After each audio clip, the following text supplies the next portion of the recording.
E aí, galerinha, tudo bem? Professor Murilo Brasil aqui, mais uma vez, com uma sessão de revisão para você. Você que é aluno meu do 6º ano do ensino fundamental em 2021, né? Porque como essa aula vai ficar gravada, pode ser que permaneça depois de um tempo e que estejamos em outro ano. Pois bem, você que é aluno meu do 6º ano, em 2021, e vai fazer a prova de História amanhã, nessa nossa penúltima semana de provas, nós temos aí 3 capítulos para a prova. Quais são esses capítulos? O capítulo 17, 16, 17 e 18. Nesses capítulos nós trabalhamos basicamente a cultura, trabalho e poder no mundo greco-romano, especialmente no mundo grego, com mais atenção ao mundo grego. Por quê? Porque entre os 3 capítulos tem um capítulo que é específico dos gregos. Tem 2 capítulos que é do mundo greco e romano, então é a fusão das duas culturas, capítulos 16 e 17, certo? No capítulo 16 a gente trabalha a mitologia dos gregos e dos romanos. No capítulo 17 nós trabalhamos a cidadania, as mulheres e os escravos no antigo mundo greco-romano, então nos 2 mundos, certo? E o capítulo 18, especialmente o que herdamos dos gregos, certo? Apenas dos gregos. Não falamos da herança romana ainda. É um conteúdo que nós veremos no capítulo seguinte. Pois bem, sem mais delongas, sem mais enrolação, vamos lá ao capítulo 16, mitologia dos gregos e dos romanos. Quando a gente pensa em mitologia, então a primeira coisa que vem à mente é o próprio conceito de mitologia, né? Então, as mitologias gregas e romanas representam, respectivamente, as religiões desses povos antigos, certo? Nesse sentido, né, eu tenho que lembrar que os mitos eles surgem desses povos, dos povos do cotidiano, faziam parte da tentativa desses povos de explicarem as suas origens, explicar como o mundo se organizava, explicar como que eles entendiam a vida. E isso tudo foi transmitido de forma oralmente, de geração em geração, conforme esses povos foram se formando, certo? Outra característica que é importante nós pensarmos, né, era sobre o que narra esses mitos. Lembrando que mitologia é uma narrativa, normalmente de origem, né? Então, de organização da sociedade, de origem dos tempos e assim por diante, que tem em sua essência, em sua história, em sua narrativa, a ação de seres divinos, de eventos sobrenaturais, de eventos fantásticos, certo? Por isso, mitologia.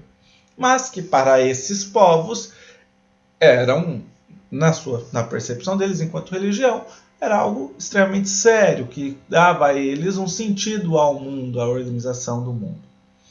Pois bem, os gregos, eles eram politeístas e os romanos também, certo? Mas aqui vamos falar dos gregos primeiro.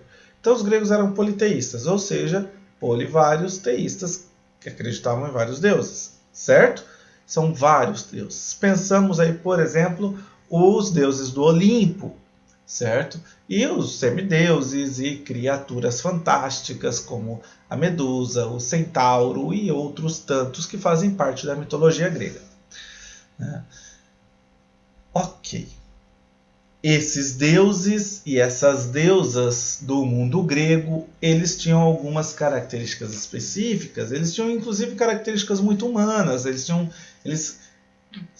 tinham ciúmes, eles sentiam amor, eles sentiam raiva, eles sentiam ódio, eles basicamente tinham as mesmas sensações, os mesmos sentimentos que nós seres humanos temos, porém, entretanto, todavia, com um diferencial, e esse diferencial é que eles eram imortais, ou seja, que eles não morriam, certo? O que mais? Já pensando um pouco a herança do mundo grego, né? Essas mitologias elas influenciam até hoje a literatura, o cinema, a indústria de desenhos e afins, certo? Então, a mitologia grega, né? Ela vai influenciar muitas obras, tanto das artes quanto das artes cênicas, das artes plásticas, da literatura e de outros mecanismos, né? Ela vai influenciar até os dias de hoje, certo? Pois bem, continuando nesse sentido, vamos agora pensar um pouco mais o papel da mulher, do escravo, nessa sociedade greco-romana, certo? Vamos lá, cidadania, mulheres e escravos no antigo mundo greco-romano. A cidadania é o direito à participação política dos membros de uma sociedade, dos cidadãos, certo? Como na antiguidade clássica, no mundo grego principalmente, né, e no mundo romano também, não podemos esquecer disso, quem praticava a cidadania era aqueles que habitavam a cidade, ou seja, quem tinha uma maior participação, e não são todos, tá? Vamos lá, não são todos que habitam a cidade que participam da política, mas como eventualmente, né, aqueles que participavam da política, todos eles estavam inseridos na cidade, no meio urbano, é que nós chamamos o termo de cidadania. Quem tem cidadania é aquele que pode participar politicamente das decisões, enfim, tem alguma participação política. Pois bem, o conceito de cidadania na antiguidade é diferente do conceito de cidadania na atualidade. Vimos isso já lá quando vimos Atenas, o desenvolvimento da democracia ateniense e tudo mais, né? Então, só para a gente não esquecer aqui, a democracia ateniense, ela não abrangia a todos que moravam na cidade de Atenas, porque o conceito de cidadania era mais restrito do que hoje. Hoje o conceito de cidadania é amplo, né? Se a gente pensar, por exemplo, no Brasil, todo cidadão brasileiro é todo aquele que habita o Brasil, que nasceu no Brasil, ou estrangeiro legalizado no Brasil, que tem direitos à participação aqui, certo? Homem, mulher, analfabeto ou não, né, independente da origem. Pois bem, na antiguidade clássica, no mundo grego, não. A cidadania era apenas praticada por homens maiores de idade, livres, nascidos em Atenas e filhos de pai e mãe ateniense, certo? A mulher não tinha direito político, o escravizado não tinha direito político, o estrangeiro não tinha direito político. Beleza? Tranquilo, não participavam da democracia ateniense de fato. Pois bem, essas sociedades, como nós dizemos, elas eram escravistas e por conta dessa limitação no conceito de cidadania, nós podemos dizer que a democracia ateniense ela só existiu, ou ela permitia a existência dela, apesar da escravidão, apesar de termos pessoas que eram escravizadas. Vamos pensar então agora o papel da mulher e, obviamente, o papel do escravo. Certo?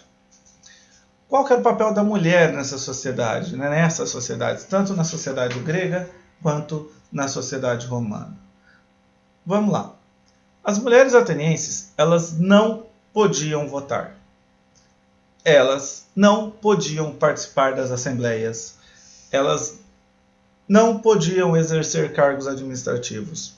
Elas não podiam comparecer aos tribunais sem que fosse acompanhada de um representante masculino, ou seja, ou do pai, ou do esposo, ou do irmão mais velho, dependendo da situação. A mulher só poderia aparecer em público, e principalmente as mulheres da elite, né, só teriam acesso a determinadas áreas públicas acompanhadas de um homem.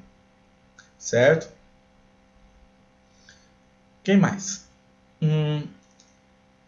As mulheres das camadas populares, das camadas mais pobres, elas acabavam trabalhando, mas ainda assim trabalhavam com seus maridos, a partir da permissão dos seus maridos e assim por diante. E, se nós pensarmos no mundo romano, né, as mulheres romanas, elas eram privadas do direito de participar politicamente também, né, ainda que fossem de famílias ricas e poderosas. Certo? Então, essas mulheres não tinham participação política. O espaço delas era o espaço privado, o espaço interno da casa.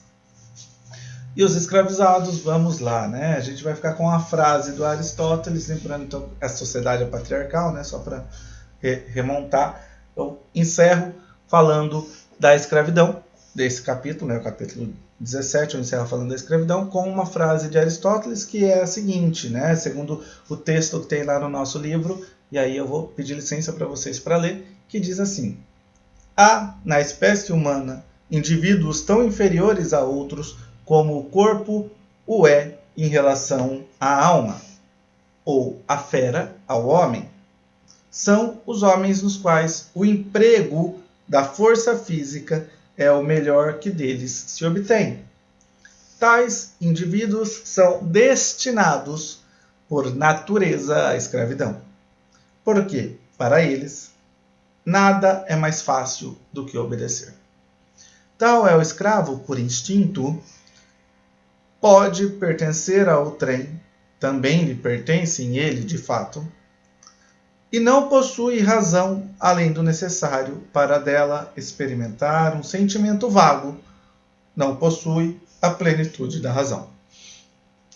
Professor Murilo, Brasil, o que o Aristóteles está dizendo com isso? O Aristóteles está dizendo assim, pessoal, que os gregos percebiam os povos estrangeiros ou povos não gregos como inferiores e que a esses povos era facultada, ou seja, né, que era destinada à escravidão.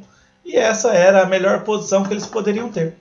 É uma sociedade, então, que não valoriza o trabalho braçal, não valoriza o trabalho de força, né, e coloca esse trabalho a cargo dos escravos, certo? Não à toa, não se esqueçam que existe uma palavra, e a sociedade romana também é assim, existe uma palavra romana, né, que chama negócio. Negócio é aquele que nega o ócio.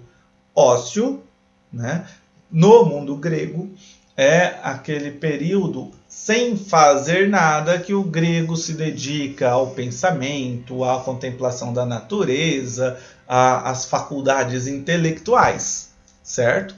E aquele que nega o ócio, ele precisa trabalhar, ele nega o tempo de reflexão para trabalhar, trabalho braçal, né, para manter a sociedade funcionando. Essa era a função do escravo. Beleza? É isso aí. Vamos para o último capítulo da prova, o capítulo 18, que trabalha a herança deixada pelos gregos. O que os gregos nos legaram como herança. E aí, gente, a gente tem, na área do conhecimento, a gente tem a disciplina de história, né, principalmente com o pai da história, Heródoto, não se esqueçam, né, que ele participa e narra as guerras médicas contra os persas. Contra os persas. Isso mesmo, contra os persas. Né? Depois nós temos outro grande historiador, o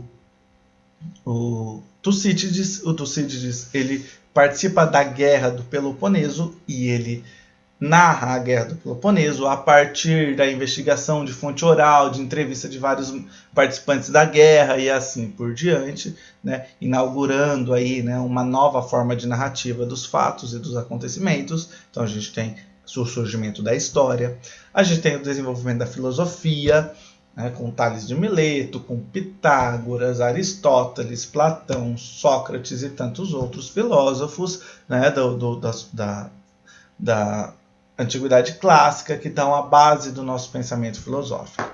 Nós temos na área da cultura e das artes o teatro como uma das principais ferramentas de herança deixada pelos gregos. E pensando o teatro, os gregos tinham duas principais formas de teatro grego, que é a tragédia e a comédia, não se esqueçam. A tragédia, voltado mais para uma elite grega, que estava ligada a uma narrativa de um herói, uma personagem mitológica, que tentava lutar contra o seu destino e sempre tinha um fundo moral, né? Algo a ensinar a essa sociedade ou um valor a exaltar. Enquanto a comédia, né, num sentido de sátira, né, de tiração de algo mais cômico, exagerando os traços das personalidades para se tornar, para que a gente possa literalmente tirar sarro do outro, né? A comédia, ela estava ligada às camadas mais populares e tinha em sua base a crítica política e a crítica às determinadas práticas dentro da sociedade grega. E uma última herança grega nesse sentido, também ligada à religião e aos costumes gregos, são as Olimpíadas. As Olimpíadas do mundo antigo estavam ligadas a uma homenagem a Zeus, né? Por isso que ocorria em Olímpia, na cidade de Olímpia, que fica aos pés do Monte Olimpo, né? E tinha ali também como característica de 4 em 4 anos essas Olimpíadas, no período em que se estabelecia as Olimpíadas e na região do Monte Olimpo, os participantes e os visitantes, aqueles que iam para assistir e tudo mais, não poderiam portar armas, né? Estabelecendo um período de paz entre as cidades e estados gregas. Beleza, galera? Então, é assim que nós concluímos o capítulo 18 e a nossa revisão. Certo? Por favor, estudem tanto no material, no livro, com essa aula e também com as anotações que vocês têm, que nós fizemos ao longo das nossas aulas. É isso aí, eu espero todos vocês amanhã na nossa aula e até mais.